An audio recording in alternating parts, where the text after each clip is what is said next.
Now, atheists didn't understand my video at all, and I figured that would happen, because you see, if you were to do a CAT scan of an atheist, and you were able to look inside their head, you would find this. I owe you one brain, signed, God. The way in which you choose to start your video makes me want to start mine by saying, all Muslims eat feces, and I actually believe we have a clip.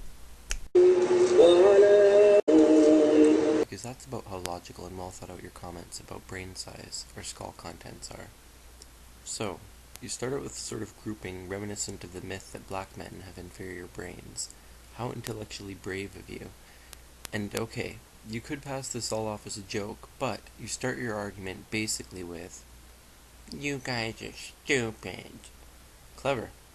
You would find this note inside their head if you did a CAT scan on them. Really, dumb fuck? A CAT scan? Yeah, I guess doctors probably leave little notes in people's skulls all the time as little jokes on each other. Ha ha ha, left you a little note in the skull. Yeah, 'cause I mean, it's a fucking CAT scan after all. Most of the world's prominent scientists are atheists or agnostics, and recently there have been studies published that show a link between having a higher IQ and being an atheist. The higher the IQ, the greater the chance of atheism, but this wasn't without some condemnation. Ignoring the overly emotional reactions of some religious people, I will point out the scientist involved is controversial for his views on race and IQ. I mention this because of intellectual honesty. And now that I've mentioned that, let's turn back to the fact that most of the world's prominent scientists are atheists and agnostics. That one controversial study is one of many. These others have no controversy attached to them at all. However, as a matter of perception, I'm sure some could be offended. That's because they find it threatening that the world's smartest people may not think the way they do, and, in fact, they may see the world, and even see the universe, in a vastly different way. Also, new research suggests that religion is actually a product of evolution. See the stories in the info section for more on this. I'm not going to spend all my time pointing out that atheists are not, as a group, stupid, nor will I say that all religious people are. I will assert, based on my own personal experience, that not only do people with higher IQs seem to be atheists and agnostics more often than not, but also almost all the world's top scientists are, factually, atheists and agnostics.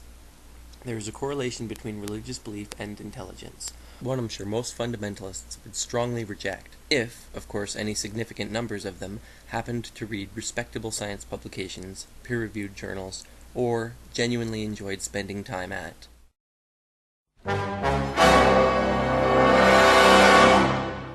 library. Now, before I go any further, I'd like to say this is not an atheist response. This is not an agnostic atheist or weak atheist response. This is a rational response to your blathering nonsense. And no, not a rational response squad response. This is my response to your sickening levels of stupidity. And though you approach this all in a very campish, hey look mom, I'm arguing attitude, I'm not here to hurl ideological Molotov cocktails from my camp to yours. What do I think of God? Well, I certainly don't find your monotheistic God believable. I'm a weak atheist or agnostic atheist. I don't need something large to understand my smallness in this universe. Its vast size, beauty, and complexity are qualities I've been made splendidly aware of through psychedelics, books, astronomy, and personal experience. However, this doesn't make me a deist, and really the whole thing is nonsensical unless we define the word, which I will do in another video I'm writing at the moment. This video was meant to be a refutation of your nonsense. For the moment, I'll just say I find this present existence to be divine enough. Elements that became life. That's something deep and meaningful enough for me. Other than that, I embrace the mystery.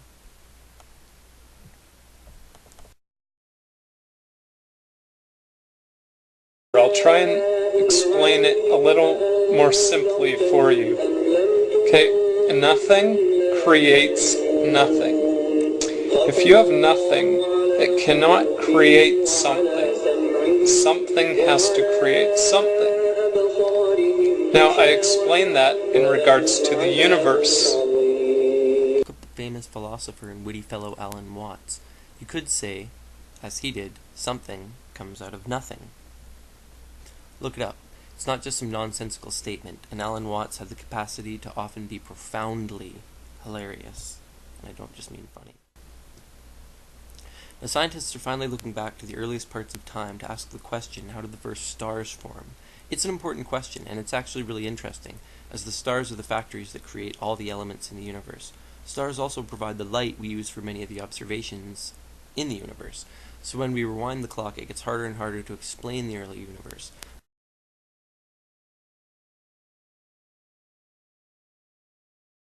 When you talk about nothing, I've got to ask what you consider nothing.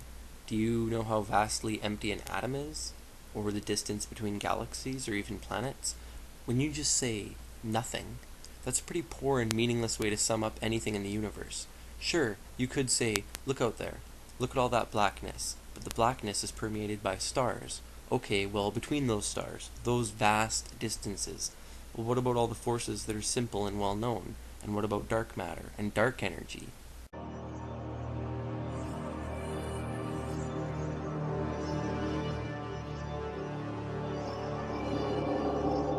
The Crab Nebula is the expanding wreckage from a supernova that occurred in the year 1054.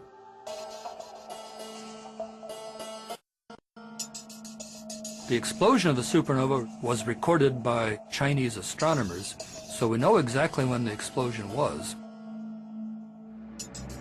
The expanding debris from this 1,000-year-old supernova is still moving into space at about 5 million kilometers per hour. But the image is more than just a snapshot of ancient history. For scientists, the interconnected web-like filaments offer a clue as to the nature of life itself. The basic elements needed to create life are formed in the heart of stars. When the stars explode, these fundamental elements are scattered throughout the universe, seeding distant nebula clouds which give birth to new planets and new life.